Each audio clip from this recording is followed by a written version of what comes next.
Aktibong nakiisa ang mga opisyal ng Cotabato City Police Office sa isinagawang coordination meeting para sa nalalapit na nationwide simultaneous earthquake drill bilang bahagi ng paghahanda ng lungsod sa mga sakunang dulot ng lindol.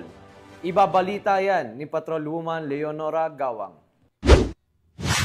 Aktibong nakiisa ang Cotabato City Police Office sa isinagawang coordination meeting kaugnay ng nationwide simultaneous earthquake drill sa City Disaster Risk Reduction and Management Office sa Barangay Rosario High 10, Cotabato City nito lamang ika-17 ng Hunyo taong kasalukuyan.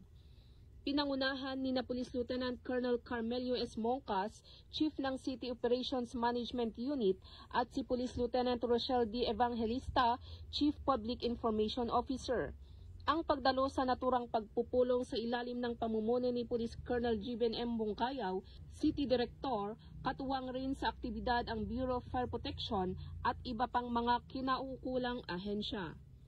Layunin ng pagpupulong na pagtibayin ang kahandaan ng bawat ahensya sa pagtugon ng mga insidente ng lindol bago, habang at pagkatapos itong maganap.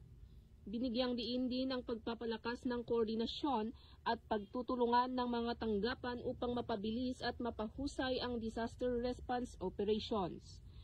Ang nasabing aktibidad ay bahagi ng mas malawak na inisyatiba ng pamahalaan upang tiyakin ang kaligtasan at kahandaan ng bawat mamamayan sa panahon ng mga kalamidad.